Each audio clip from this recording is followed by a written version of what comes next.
Today we're going to make real strawberry shortcakes using just these ingredients, so let's get started. First, let's quarter up about 2 pints of bright red strawberries.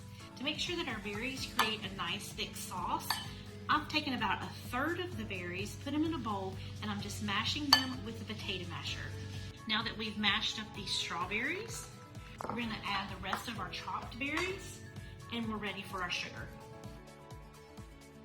And we'll just set that aside, and it will break down and create a nice sauce for our shortcakes. Now we're going to make the batter for our shortcakes. Now if you grew up like I did, a strawberry shortcake could be anything from yellow cake to white cake to angel food cake. As long as it was stuffed with berries and piled high with cream, we called it strawberry shortcake. But real strawberry shortcake is more like a biscuit dough than a cake. So we're using our white lily flour because it makes the best biscuits. We're going to add a little bit of baking soda, baking powder, and salt, and just stir those together. Then we're going to grate in some cold butter. It's important for the butter to be cold. It's what helps the biscuits rise as the butter melts. It creates air pockets, and that's what pushes the biscuits up. So we don't want to handle it too much, and we're just going to grate in these pieces of butter. I've got all of that butter grated in, and I'm just using a fork to toss the butter in the dry ingredients. Okay, so we see we've got that butter. It's incorporated into the flour. You can still see the pieces of butter, and we're just going to create a small well or hole in the bottom of that flour, and we're going to fill it with a little buttermilk. And then we'll use that fork to incorporate all of these ingredients again. All right, so we've mixed in that buttermilk, and you can see how shaggy this dough is. It's not smooth.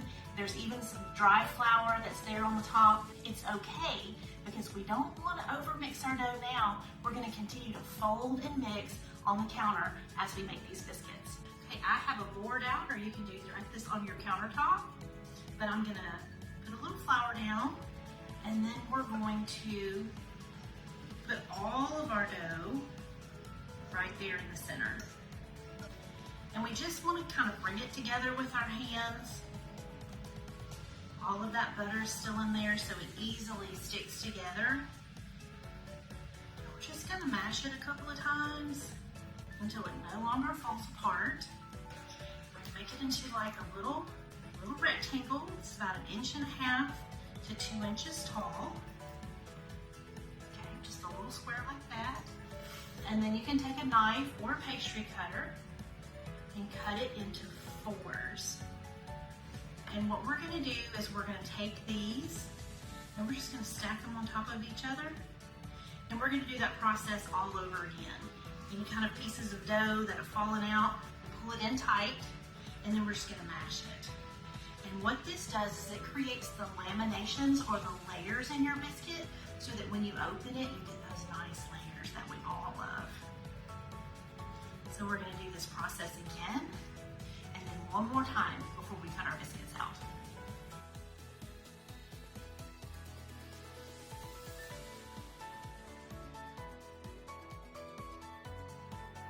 So that final rectangle of dough, we've patted it out till it's just about 1 inch thick. And then we're going to take our 2-inch biscuit cutter, and we're going to press it firmly in the dough without twisting. And that's important because when you twist the dough, you seal off those edges and your biscuit won't get as high a rise. So another little secret to making really tall, nice, fluffy biscuits is when you're through cutting them and working on those biscuits, sometimes that butter can get a little soft. So you pop those biscuits right into the freezer for about 15 minutes. You can even freeze them overnight if you want to, and that resets all of those ingredients, and they can go right into the oven frozen. Right before we put them in the oven, we want to give them a little buttermilk wash. Sprinkle the tops with sugar. So this is a turbinado sugar, which is a coarse brown sugar, right over the top. And then a little lemon zest.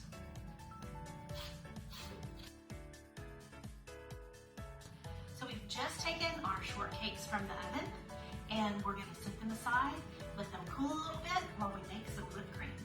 Heavy whipping cream. We're going to add some vanilla, some sugar, a pinch of salt, and a little lemon zest to brighten it up. Now let's put these strawberry shortcakes together.